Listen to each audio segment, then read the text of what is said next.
বলবা কি সিউডোমোনাস এরিজিনোসা, এটা কি করে? সিস্টিক ফাইব্রোসিস করে। তারপর হলো স্টেফাইলোকক্কাস ইপিডার্মিডিস, ভিরিডেন স্টেপ্টোকক্কা, এগুলা কি করে? এন্ডোকার্ডাইটিস করে। ঠিক আছে, আরেকটা হলো স্টেপ্টোকক্কাস মিউটেন্স, এটা কি করে? ডেন্টাল প্লাক ফর্মেশন করে।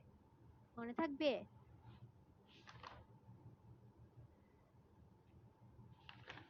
বুঝছো জি গ্লাইকোকেলিক্স? ম্যাম। জি ম্যাম। আচ্ছা আচ্ছা, তাহলে গ্লাইকোকেলিক্স শেষ, তারপরে আসো স্পোর।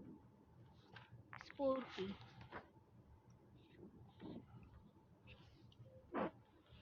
স্পোরের মধ্যে দেখো, highly resistant structure are formed in response to adverse condition. তাহলে স্পোর ব্যাকটেরিয়াটা কখন তৈরি করে? স্পোর ব্যাকটেরিয়াটা যখন ব্যাকটেরিয়া অ্যাডভার্স কন্ডিশনে থাকে, মানে সে খাবার দাবার কিছু পায় না, তখন সে স্পোর তৈরি করে বেঁচে থাকে। ঠিক আছে, এখন স্পোর ফর্মিং ব্যাকটেরিয়ার নাম জিজ্ঞেস করে ভাইবাতে, স্পোর তৈরি করে এরকম, তাহলে দুইটা ব্যাকটেরিয়ার নাম বলো। প্রথমেই বলবা যে বেসিলাস স্পেসিস, আর একটা হলো ক্লোস্ট্রিডিয়া স্পেসিস। দুইটা ব্যাকটেরিয়া, একটা হলো বেসিলাস স্পেসিস আর একটা হলো ক্লোস্ট্রিডিয়া স্পেসিস। এখন বেসিলাস স্পেসিসের মধ্যে কি আছে? বেসিলাস এনথ্রাসিস আর বেসিলাস সেরিয়াস। আর ক্লোস্ট্রিডিয়াম স্পেসিসের মধ্যে আছে clostridium tetani, clostridium perfringens, clostridium botulinum and clostridium difficile, এই চারটা।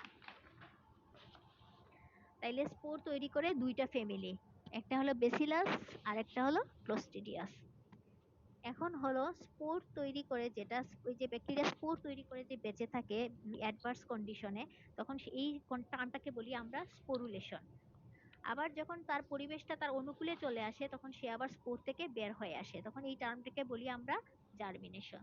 তাহলে লিখো, what is sporulation, what is germination, এটা পড়বা। তারপরে লিখো স্ট্রাকচার অফ স্পোর, এটা ফিগার সহ পড়বা। Structure of spore, structure of spore, এটা ফিগার সহ পড়বা।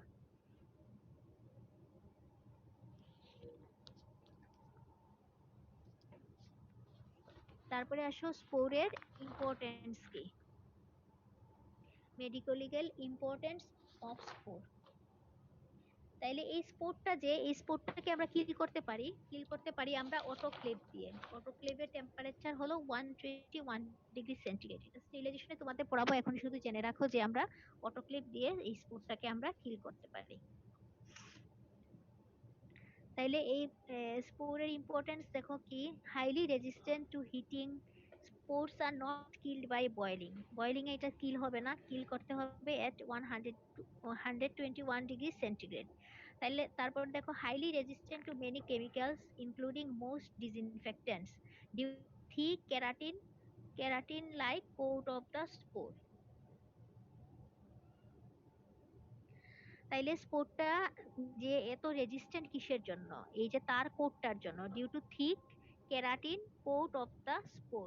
এই যে কেরাটিন কোট, এটার মধ্যে কি থাকে? একটা অ্যাসিড থাকে, dipicolinic acid. Very very important, এটা ভাইবাতে জিজ্ঞেস করে, বুঝছো? এই যে স্পোর এত হাইলি রেজিস্ট্যান্ট কিসের জন্য?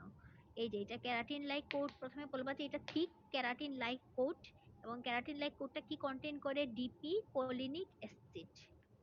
এটা হলো একটা calcium ion chelator, found only in spore. তাহলে এই কয়েকটা কথা মনে রাখবা। স্পোরটা হলো হাইলি রেজিস্ট্যান্ট স্ট্রাকচার, দুইটা ফ্যামিলি ব্যাকটেরিয়ার স্পোর তৈরি করে, একটা বেসিলাস স্পেসিস, একটা হলো ক্লোস্ট্রিডিয়াল স্পেসিস। তারপর এই স্পোরটা হাইলি রেজিস্ট্যান্ট কিসের জন্য? Due to thick keratin like coat. এই কোটের মধ্যে কি থাকে? ডিপি কোলিনিক অ্যাসিড, এটা হলো একটা ক্যালসিয়াম আয়ন চিলেটর। এখন আসো মেডিকেল ইম্পর্টেন্স অফ স্পোর কি।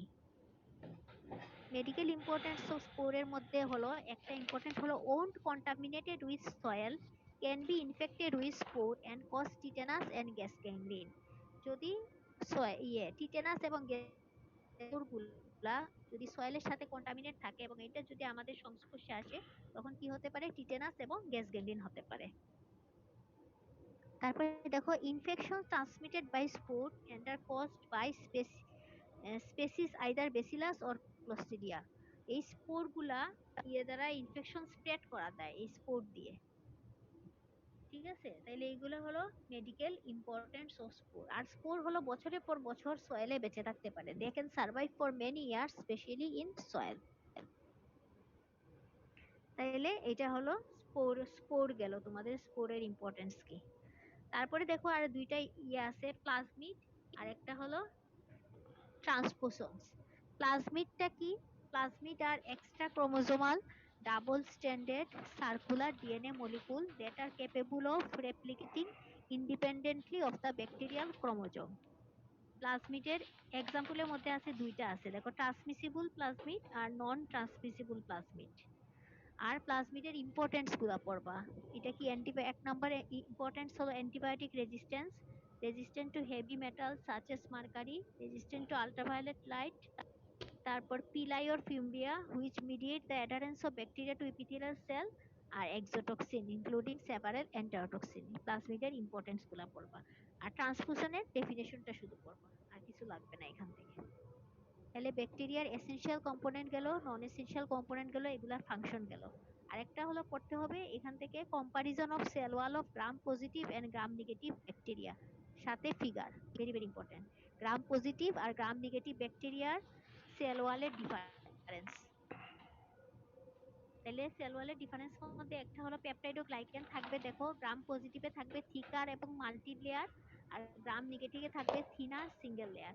তারপর টেকোইক অ্যাসিড গ্রাম পজিটিভে থাকবে, গ্রাম নেগেটিভে থাকবে না। লাইপোপলিস্যাকারাইড অথবা এন্ডোটক্সিন গ্রাম পজিটিভে থাকবে না, গ্রাম নেগেটিভে থাকবে। আর একটা হলো পেরিপ্লাজমিক স্পেস গ্রাম পজিটিভে থাকবে না, গ্রাম নেগেটিভে থাকবে। তাহলে এইটা হলো তোমাদের ফার্স্ট এবং সেকেন্ড আইটেম। কারো কোনো সমস্যা আছে বুঝতে, না সবাই বুঝছো?